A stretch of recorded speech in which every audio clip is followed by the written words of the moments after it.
In this video, you're going to witness the biggest change in Yosemite to date. We're going from this to this, and how we get there, why we do this, and everything about this in today's video. So let's get started. Alright, welcome back everyone to Yosemite Valley Wetlands, and this is the new season of Yosemite Valley. And if you're new to the channel, Yosemite Valley is by far my biggest project that I'm running for over 2.5 years already, and this park is beyond crazy. It is really filled like to the maximum, and we are in episode, I don't know, 120 something, I don't know. But the thing is, there are a couple of things that I wasn't really happy with that basically were done over a year and a half ago, and now as we had so many updates to the game and so many new things, I thought it was time to change things. And again, I ripped apart half of my zoo just to make place for something new. In fact, I didn't really rip apart that much, but I just added a couple of new things, and this is something we are going to talk about today. So if you're excited about this, please stick with me, help me get this video excited for the other people, or like actually interesting for the other people by watching the video. You know the drill, and you don't understand my English, you don't have to, okay? So we're just talking about this build today. Now, as you can see, the first thing I'm going to do is I'm going to finish finally the roofing of our Jaguar backstage area. So the Jaguar backstage area was a little bit too small anyway, so I enlarged it a little bit. Because it was just like, you know, a very tiny little habitat to the inside, and a gigantic and enormous outside habitat. But temperature-wise, we needed a bit more room for them to the inside. And in fact, we will even do more in the future because it still isn't really perfect. But hold on, there is more to come. So you can see I'm ripping apart a couple of trees here and there just to make some room. And the first thing I wanted to do is to make some of the roofs already pretty green. Now, the reason why I'm doing this is we've placed a new pathway in the last episode that goes all the way across the backstage area. As you can see here in the middle, the curvy little gravel path that you can see is just going all the way over this backstage complex. And now the hardest part about this is basically to make sure that this is interesting for the people to walk over, but on the other hand, you want to hide as much as possible from the backstage area to make sure to not break the illusion of the guest that they hopefully have when they're in the zoo. I mean, yes, the target of Yosemite was a little bit different from modern day kind of theme park oriented zoos. It's a lot more natural than many of the zoos, so we are not going to hide everything as in creating a whole new world. Little nod to Aladdin here, but no, we are not. We are basically trying to work as much as possible with the available nature around us. But in this specific case, as we have this huge backstage area, I thought it's about time to make at least one complex, which supposedly is also the most modern one, even though we have built these wetland domes already, I don't know, 1.5 years ago, I guess it was. The idea chronologically of this entire zoo, like Yosemite, they might actually be the most modern build, in fact, because there's the most modern technology involved in a build like that. It is the cost-wise, it's definitely the hardest to maintain, simply because of all the heat differences you have to regulate and all the stuff you have to do in order to keep these animals happy in your zoo and in these domes, and also just in terms of overall management for these animals. It is pretty much logic that this is the newest complex, and hence it makes a whole lot of sense that we have a lot of other things that are pretty modern too, just like as you can see over here, some very, very gigantic ramps for disabled people or also families with a stroller. Like, you know, being a young father, well, I'm not that young anymore, but being a father now for over a year, I know the struggle with a stroller that you have never actually thought about beforehand in your life ever. But now, as you do have a stroller and your kid is just able to walk a couple of meters themselves, but you know, not even stairs. You know the struggle, and so I thought it was a nice challenge to incorporate it over here, because you want to grant the people the view of this raised path, because it's just like, it really gives you some really cool views into several areas. So there is, first of all, the new view into the Panther Creek. There's another area now to be witnessing the panther from above. There's a brand new view into the sea lion area. the first time ever you can see the backstage area of the sea lions a little bit raised, which is interesting because you can see their little pond in which they can swim if they're not in the main tank. So that's pretty cool. And you get another raised view to the reindeers and the elks and to the moose, which is pretty good because that really helps to sell the illusion of a more natural environment as well. So all in all, I'm a huge fan of it, and I try to incorporate as much as possible the natural things. Over here you can see my idea was that this whole area was built to the backside of well, actually a little bit of a larger little stone wall, as if you can imagine, if you have like Yosemite Valley and there was like one spot in which the creek was, and then the creek kind of formed a little wall, like a rock facade where like the water dribbled down and formed all these stone formations and stuff, and to the back of it they decided to build the backstage area. So the backstage area was already naturally covered in a little bit of a more lower area, and then it was like a lot more easy for them to build this raised path on top of it. So a lot of thoughts that went into this build, and you can see I tried to be as interesting as possible with the raised path. I did a lot of things, for example over here,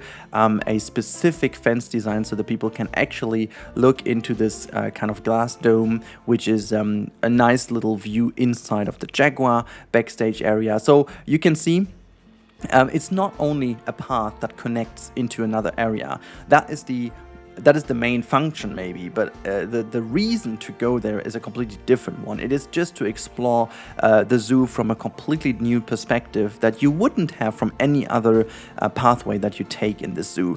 Because if you imagine you go through a zoo, you want to have each individual path have its own right to exist, because otherwise you wouldn't go there. Because if you've seen everything already from an animal, why would you go a certain path if it isn't A, for a connection reason, or B, mandatory to go there because you can't reach the end of the park anyways in another way. So that way, if you have paths that are not mandatory in terms of these two functions, you have to give the people another reason to actually go there. And in my case, in my specific case, the reason is to witness some of the areas from a completely new perspective, especially because you've got so much things around here, like the nature and stuff, you know, really cool stuff. Really cool stuff. Anyhow, for all of you who made this into this point of the video, I want to say thank you. Thank you so much for your ongoing support. The last weeks have been a little bit more low on content, simply because my life is pretty stressful. It's really stressy. The little one has a little bit, I don't want to say issues with sleeping. I guess it's pretty normal at this age, but it is super exhausting. It's really hard to get her in bed. And, you know, once we have her finally in bed, that doesn't mean she'll sleep through the whole night. It definitely means that she's going to be awake a couple of hours later again. And so there's really not that much time to sit back and relax and do some recording in the evening, because whenever I can get some sleep, I have to, because sleep is very rare at this point. And so that's the main reason why it's a bit harder, but it should be better soon. She's making a huge progress in terms of understanding why sleep is important and stuff. So we're making some good progress, and also my work, my actual job is pretty stressful as well, but this also should sort out themselves a little bit towards the summer. Usually in marketing, summer is always going to be a bit more easy than the other time, so that's now the last push before a little bit of a summer. I don't want to call it break, but summer is usually a time where marketeers don't spend that much ad money anyways, because people are more outside and, you know, that don't have that much time to react to marketing anyways. So that's why it's naturally going to be a bit more chill in the summertime. But yeah, I wanted to express my big thanks to you guys. Also, again, for all the members that joined the channel, big thanks to all of you. Again, if you want to become member, it's totally not mandatory, but if you're interested, there is a little button to the to the right hand side below the video where you can click, and then you get all the infos what that is all about. I don't want to talk too much about it.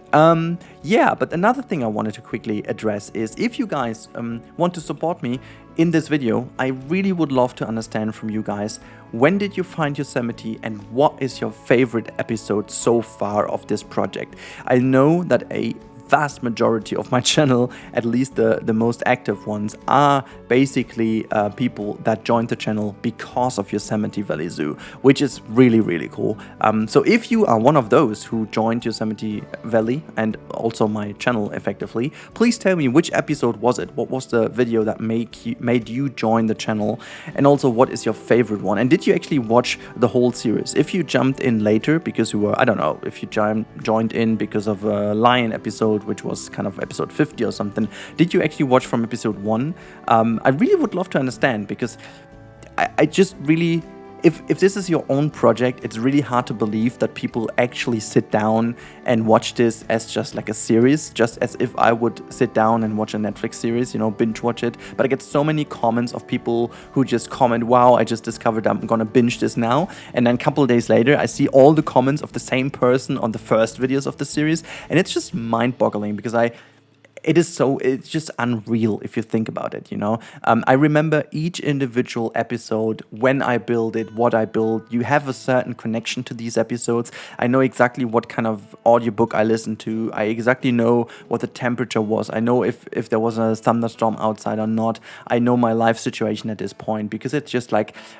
It is kind of a download process for me of all my stress in life. I'm going to download this to Planet Zoo to just reduce my stress level and then be prepared for the next day. This is why the whole thing is so important to me. But yeah, a big thanks to all of you. It wouldn't be possible without you, because seeing you guys commenting and stuff is really one of the main rewards for this series. So I really hope that a lot of you might jump down into the comment section today and give me an idea to when you joined and why, and what's your favorite episode. Anyways, we are near to the end of the time lapse, so I really hope you enjoyed the time lapse today. We did a lot, and we also do a little shop front here with the new boxless shops, which I think we don't really have that many in the park quite yet, so I thought it was necessary to have them. And now you see them, it's in here. But we are about to jump into the real-time part, so let's do that and enjoy the real-time part as well. Thank you guys for watching, and I see you after the cut. Alright, welcome to the real-time part, and you can see I'm standing in one of my new favorite positions of this area. This is just after the bridge that crosses over into the wetlands area, and in fact this is something we have done in the last episode, as talked about quite a bit in the speed build. Now, the reason why I'm starting the whole thing here, as you can see, the performance is okay-ish. It's you know, it's far away from being amazing, but it's okay-ish. So you can see now a couple of things have changed that I talked about. I wanted to achieve a lot of new vistas, a lot of new things, but one thing you can really tell now is that the height differences of the valley now really come a lot better into play. You've got the water down here, as if this is kind of the base area, like the baseline here, and the higher you go, the higher the people go, as you can see them on the bridge over here, and then in the far back you can witness the bear reintroduction program, which goes all the way up into the hills. And is that like a box up there? Oh yeah, there is again some boxed animals. I have no idea. In this park everyone is going to be boxed. Anyways, let's just quickly run over into the new part, because we've seen that all in the last episode here. So nothing really changed about this. A couple of things now finally work. As you can see, the orangutans can pass through this tunnel, which is pretty cool. And if you come over here, you've got this glimpse inside of their like backstage area, and you can see there's also one of the binturongs running around over here. Thanks, by the way, for all of your feedback regarding the animals that they can go together. I'm still debating with myself if I'm going to take out the binturong, even though they go together, maybe 4 species a little bit too much. But yeah, I'm still debating with myself. And now you can already tell one of the new things that happens over here. You can see the way up onto the bridge is very much available over here. And the huge, you know, ramp that goes all the way up, which is also incorporated with that gate over here into the backstage area. And if we go all the way over here, we are in fact going to take the ramp, if that's going to work, just to show you. So this part over here is still up to be fixed. There is a lot of issues with the terrain, and the problem is if I'm going to delete this pathway over here in front of us, it's basically going to destroy the entire block over here. So I have to redo the entire thing, but eventually I will, because that really looks ugly as hell. I had some ideas how to fix that without doing it, but I have to fix it somehow. This is the shop we just did at the end. You know what? We are just going to have a little glimpse at the shop first because we won't come back here. So this is the little shop front we have over here. I think it really fits well into the theme of the sea lions here. It's a bit more like, you know, simply built with corrugated stuff on top here, and you know, just this open space little shop front here, reusing some of the assets that we have over here. There's the show stage and having the music go and stuff. I think it really fits well in. There are a couple of details I still have to do, but I think overall it just really works out well now. Okay, let's go up the ramp. And look at that, it just works perfectly fine. There you go, you can just, you know, just storm up the whole ramp. Again, in terms of, you know, as I talked about this, in terms of degrees, it might be a tiny bit too steep, but I think it's fine, you know, because otherwise it would have been even longer, and I think it's fine the way we did it. And now you can see the work I did here on top of that. I think it just really shows how well it all works together with the foliage. So you are really prone to lock into the foliage instead of down here into the backstage area. I mean, you can, if you go close by, you will actually see some of the backstage stuff, but actually the guidance for your view is definitely guiding you towards the foliage all the way around here. I just can't go further. What's going on? There's like a little... Okay, for whatever reason, I just can't go much further. Can I go backwards? No, I can't. Okay, so for whatever reason, there is a little issue here. I can't go further than that. Can I put myself back in here? What is that? Okay, that works. Someone is boxed over here. I can hear the box blowing the whole time. It really annoys me a lot that everyone is going to be boxed all the time. It really is a big issue in this park. I have no idea what exactly that is. But yeah, this is one of the brilliant new features of this area. And I had this in mind for quite a while because I thought this was a good idea to first of all incorporate some more light for them. Also to kind of resample the dome style kind of a little bit, as if this is like a little dome in addition to the big ones, and then you can have a little glimpse inside here. But none of the jaguars is actually inside right now, but if they like take a little nap and stuff, you can watch them, but they can't really see you, which I think is brilliant in terms of design for a zoo and not to annoy the animals, but in fact it's a cool little feature for the people.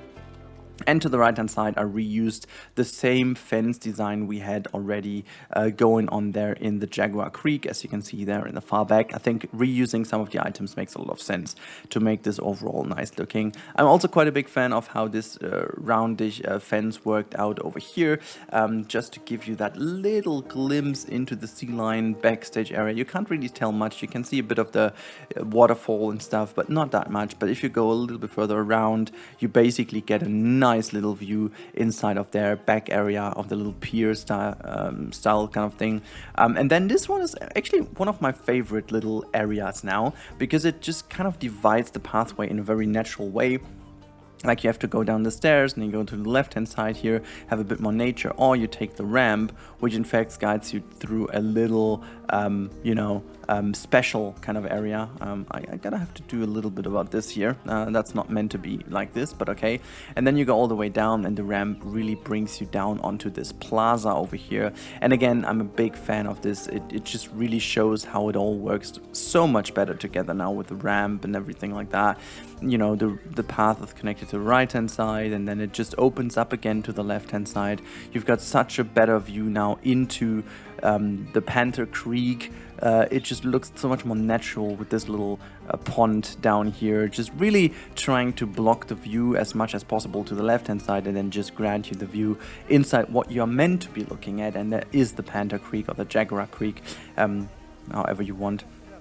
And then you have this wonderful view inside of it here, and it just, you know, I think it just works out way better now. And if we go a little bit further here to the bridge, you can see it just kind of also looks nice with this raised path over here. It just all incorporates so much better. Also, this is the box that seems to be blowing the whole time. Can I click that from over here? Can I hit it? Wait, can I just check something else and now hit the box? I can't just click the box, can I? No, I can't. Okay, whatever. Now, actually, we need to jump out of Tangent Cam anyways, so there you go. I'm just going to unbox the animals first, because it just really is annoying as hell. I just really don't know why it just happens all the time, because traversable area should actually be working just fine. And it does. Look, there's no big deal about this. So I'm a bit wondering why that happened. But okay, you know, Benjamin is doing ever so good, so that's all fine. Now, this is the big time talking about, or like the big talking point now. This is the brand new area, and you've seen that from the thumbnail, but the revamp is real. We've done quite a significant change, and I think it was not only for the better, but I think it was absolutely needed and overdue. What we will do though in the next episode is we are going to even continue the crazy revamp, and that is by connecting a couple of things together. So this really nice area over here is about to become the platypus area, because that is just absolutely amazingly fine for the platypus. So we can just enlarge that pond over here in order to make that the platypus pond, make them able to dive below these seating areas, so they finally have an actual reason to exist, because at this point they really don't have a reason to exist. This entire area becomes so much more interesting and you know, just in general so much more realistic. And we will also incorporate another bridge into this area, which is going to be somehow incorporated into this, you know, rock kind of block over here. So we are going to reuse this area as well, just making sure that everything is connected together in a way better way, so that the gas flow is not like centralized on that bridge only, because again, in terms of gas flow, it's really a bottleneck to only have that bridge on here and then just everything is guided. And we've got a lot of interesting animals in this space, so that is just naturally the reason why a lot of people go here, and the other one is going all the way around here. So that's quite a distance in between, and we need some other way to go between this. But yeah, so this should be it. I really do hope you enjoyed this episode, even though there's no animal in here. But just as a little reminder, I really would love to understand what your favorite Yosemite episode was so far. Now, as we move on to making this project even more realistic and finished and stuff, I really would love to know what was your favorite Yosemite episode. And actually, if you found my channel through Yosemite, which in fact a lot of people did, as I can see in the data, I really would love, what was the video that brought you in to Yosemite and also my channel? That really is absolutely interesting to me to understand. And yeah, just in general, big thanks to all of you. Also, another big thanks is, despite all the lack of videos and a bit of a lack of live streams and stuff, I'm madly happy about the fact how many people became members lately. We got a new emote. We have a new slot available soon, so I think we just short on 2 or 3 members again until we have already the next emote available. And I'm also working on some concept art that I'm going to release for members, which is then going to be shown in videos later on. So a couple of things going on there, and I'm so thankful for all of you supporting this. Still, again, if you want to become member, everything you need to know is by clicking on that member button, and there's a lot of info for you before you actually do something. So if you're interested, and it's absolutely not mandatory, you can click there. But that's about it. I really would love to see you guys again in the next video. Until then, have a wonderful time, stay safe everyone, and have a good time. Goodbye.